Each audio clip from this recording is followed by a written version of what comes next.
श्री शिवाय नमस्तुभ्यं मित्रों, जय महाकाल, हर हर महादेव। तो मित्रों, कैसे हैं आप सब? आशा करते हैं आप सब लोग बहुत अच्छे होंगे।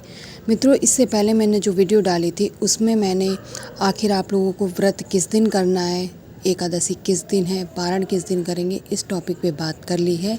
अब इस वीडियो में हम कुछ ऐसे उपायों की या फिर हमें क्या करना चाहिए व्रत वाले दिन, क्या नहीं करना चाहिए, इस बारे में बात करेंगे।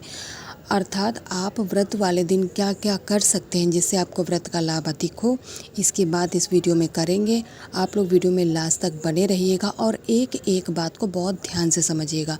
जिन लोगों ने भी पहली वीडियो नहीं देखी उन लोगों के लिए मैं एक बार फिर से बता देती हूँ कि जो निर्जला एकादशी का व्रत है, उपवास है, वह आप लोग 6 जून को करेंगे, क्योंकि हिंदू पंचांग के अनुसार एकादशी तिथि की शुरुआत 6 जून को अर्धरात्रि यानी जब 5 तारीख आज है, 5 तारीख, आज की रात में जैसे ही 12 बजेगा, 12:01 होगा, समय बदल जाएगा, तिथि बदल जाएगी, 6 तारीख लग जाएगी, तो रात्रि में 2:15 पर इस तिथि का आरंभ हुआ, यानी निर्जला तिथि आरंभ हो जाएगी और इसका समापन 7 जून को सुबह 4:47 पर हो जाएगा। तो उदया तिथि के अनुसार 6 जून को ही निर्जला एकादशी मनाई जाएगी। तो आप लोगों ने जिसने भी वीडियो मेरी पहली वाली नहीं देखी है वह लोग एक बार फिर से समझ लें कि जो निर्जला एकादशी का व्रत है वह 6 तारीख को रखा जाएगा और उसका पारण जो किया जाएगा, व्रत को समाप्त किया जाएगा, वो 7 तारीख यानी द्वादशी तिथि के दिन करेंगे। व्रत का पारण बहुत सारे लोग चावल खा करके करते हैं। अगर आपकी इच्छा नहीं है, आपका मन नहीं है, तो आप लोग कुछ मिठाई, फल, दूध कुछ भी खा करके अपने व्रत को खोल सकते हैं। ठीक है मित्रों, मैंने एक बार फिर से क्लियर कर दिया कि व्रत कब रखना है और पारण कैसे करना है। अब कुछ छोटे छोटे नियम हैं जिनको मैं बारी बारी से बताऊंगी, आप लोग आखिर व्रत वाले दिन क्या करना है। देखिए, सबसे पहले तो आप लोगों को तुलसी माता के गमले के पास ही सारे उपाय करने। मैं ये बात क्लियर कर दूं, आपको कहीं पे भी नहीं करने। तुलसी माता के गमले के पास में आप जैसे नित्य रोज़ सफाई इत्यादि करते कर दीजिएगा, बशर्ते आपको जल नहीं चढ़ाना है। आप लोग जानते हैं कि एकादशी के दिन तुलसी माता के गमले में जल नहीं चढ़ाया जाता, ना ही उनकी पत्ती तोड़ी जाती है। आपको पहला काम तो यह करना है कि एक गोल बाती का दीपक तैयार करना है। दीपक के नीचे आसन जरूर लगा लीजिएगा, चावल इत्यादि का जो आपकी इच्छा करे आप लगा लीजिएगा। सबसे पहले गोल बत्ती का आप लोग ये काम करेंगे कि घी का दीपक लगा के गोल बत्ती का दीपक तैयार करके माता रानी, माता तुलसी के गमले से थोड़ी दूरी पे रखना है। गमले के अंदर भूल से मत रखिएगा, अन्यथा आप सब लोग जानते हैं कि तुलसी माता को हानि होगी। दूसरा काम क्या करना है, आपको मार्केट जाना और एक पीली कलर की चुनरी खरीद के लानी है। ठीक है, पीली कलर की चुनरी बहुत शुभ मानी जाती है। आप सब लोग जानते हैं कि पीली कलर की चुनरी तुलसी माता को इस तरीके से समर्पित करने के आपको क्या प्राप्त होता है, सौभाग्य की प्राप्ति होती है। जो भी हमारे घर की स्त्रियां हैं, विवाहित स्त्रियां, महिलाएं हैं, हमारी माता, बहन, भाभी, कोई भी हो सकता है, उन्हें सौभाग्य की प्राप्त होती है। आपके घर में धन संपदा बनी रहती है, आपके जो पति की दीर्घायु होती है, आपके घर का जो भी है सुख शांति समृद्धि सब कुछ प्राप्त होता है। तो आप लोग मार्केट से पीली चुनरी ला के चढ़ाना तो मत भूलिएगा, और जो गोल बत्ती का मैंने दीपक बताया वह भी ज़रूर जलाएंगे। दूसरा काम क्या करना है आप लोगों को व्रत वाले दिन व्रत की कथा जरूर कहनी होती है।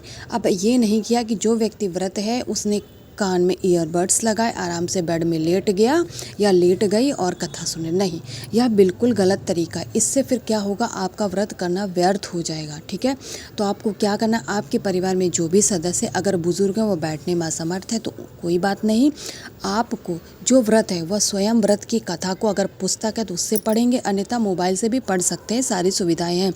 लेकिन आपको अपने परिवार के सहित खुद पढ़ना है, मोबाइल में चालू करके नहीं रख लेना। ठीक है, आप स्वयं पढ़ेंगे, आपके परिवार के पूरे सदस्य सुनेंगे, इससे उनको भी व्रत का लाभ मिलेगा, उनके भी कानों में जो कथा जाएगी उससे उनको भी उसका पुण्य मिलता है।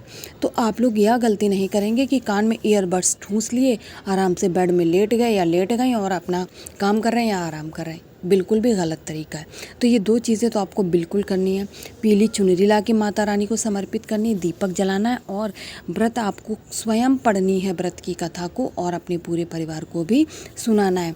इससे आपके घर का जो माहौल होगा, अगर आपके घर में कोई नकारात्मक ऊर्जा भी है, घर में परेशानियाँ हैं, वो भी समाप्त हो जाएंगी। आपका घर का पूरा माहौल बहुत अच्छा हो जाएगा, सौभाग्य मिलेगा।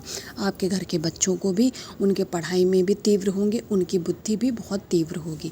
तो एक नहीं अनेकों मैं क्या क्या आप लोगों को गिनाऊँ, आप लोग खुद समझदार हैं।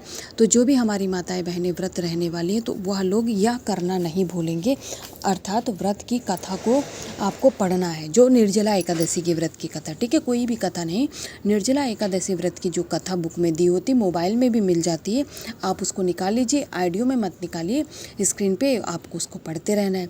तो उससे आपको भी पता चलेगा कि आखिर निर्जला एकादशी का व्रत किया क्यों जाता है, और घर के अन्य सदस्यों को भी पता चलेगा। बच्चे कभी कभी क्वेश्चन पूछ लेते हैं तो हमारे पास उसका जवाब नहीं होता, हम बहाने बना देते, तो उन्हें भी पता होना चाहिए कि आखिर जो आप व्रत कर रही हैं, पूजा इत्यादि कर रहे हैं, उसका लाभ क्या है और क्यों किया जाता है। क्योंकि बच्चों के अंदर बहुत जल्दी जिज्ञासाएँ आती हैं उस चीज़ को जानने की कि आखिर हमारे घर के लोग यह काम क्यों कर रहे हैं। खासकर जो छोटे बच्चे हैं उनके अंदर यह जिज्ञासा बहुत जल्दी आती है। तो इन 2 उपायों को तो करना नहीं भूलेंगे, पहला चुनरी वाला और दीपक वाला और व्रत वाला। अब कुछ और एक उपाय है, उसकी भी बात कर लेते हैं कि आखिर आप लोग उससे क्या कर सकते हैं व्रत वाले दिन। जो लोग व्रत है खासकर उन्हें तो बिल्कुल करना है। तो उस दिन आप लोग क्या करेंगे, एक चावल का उपाय है, उससे क्या होता है, हमारे घर में धन तो आता रहता है लेकिन टिकता नहीं है। आजकल महंगाई भी इतनी कि खर्चे बढ़ते जा रहे हैं और धन हमारे यहाँ कम होता जा रहा है। तो आपको धन लाभ के लिए इस तीसरे और अंतिम उपाय को कर लेना है, ठीक है मित्रों। धन प्राप्ति के लिए आपको क्या करना है, अक्षत चावल के दाने लेने। कितने लेंगे, 108। जी हाँ मित्रों, 108 अक्षत चावल के दाने आप लोग गिन करके ले लेंगे, क्योंकि अक्षत चावल के दानों का उपाय यह जो माता लक्ष्मी के लिए किया जाता है एकादशी के दिन, वह बहुत अधिक लाभदायक होता है। दाने लेने के बाद में आपको क्या लेना है, अगर आपको खड़ी हल्दी मिल जाए तो खड़ी हल्दी को कूट करके पीस करके उसका फिर पाउडर बना के अगर उसे का उपाय करते हैं तो ज़्यादा लाभदायक होता है। अन्यथा जो आपके यहाँ कुटी वाली हो, जिसका खाने में भी प्रयोग करते हैं, वही वाली आप थोड़ी सी हल्दी ले लीजिएगा।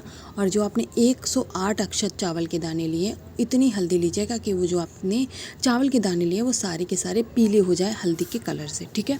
इसके बाद में आप उन दानों को उठाएंगे किसी कटोरी में लेकर के, आपके घर में जिस भी माता रानी का फ़ोटो पोस्टर जो भी हो, आपको वहाँ पे जाना है। एक स्टील या फिर कांच की कटोरी आपको अपने साथ लेके जानी है, दूसरी खाली, ठीक है। एक में तो आपने चावल के दाने ले रखे, दूसरी एक और लेके जानी है, और माता लक्ष्मी का एक मंत्र बोलना है, ओम श्रीम नमः, ठीक है। एक बार पहली बार बोलेंगे ओम श्रीम नमः, एक दाना उस कटोरी में डाल देंगे, फिर बोलेंगे ओम श्रीम नमः और दूसरा दाना उस कटोरी में डाल देंगे। इसी क्रम में आपको 108 बार ओम श्रीम नमः मंत्र का जाप करना है और 108 दाने उस कटोरी के अंदर आपको डाल देने। यही क्रम आपको 108 बार दोहराना है, ठीक है मित्रों। जब आप पूरे दाने उस कटोरी के अंदर डाल चुके होंगे, सारे दाने समाप्त हो जाएंगे, एक बार माता लक्ष्मी का आप लोगों को आशीर्वाद लेना, उनसे विनती करना। इसके बाद इन दानों को लेकर जो भी घर के आसपास आपको हरा भरा पेड़ पड़े, ज़रूरी नहीं नीम का हो, पीपल बरगद कोई भी हो, वहाँ पर आपको जाना है, इन दानों को चिड़ियों के लिए डाल देना है। जब चिड़ियाँ आप यह सेवन करेंगे, आपका उपाय भी पूर्ण हो जाएगा और माता लक्ष्मी का आशीर्वाद आपको मिलेगा, जिससे कुछ ऐसी कृपा होगी कि आपके घर में जो धन का आवक है वो बढ़ जाएगी और आपके यहाँ धन लाभ होगा। तो मित्रों, यहाँ पर एकादशी के दिन करने वाले जो भी उपाय हैं मैंने आप लोगों को समझाने का प्रयास किया। हमारी घर की जो महिलाएं हैं, इस साल की सबसे बड़ी एकादशी है, आप लोग करेंगे ज़रूर, इससे आप लोगों को बहुत लाभ होगा।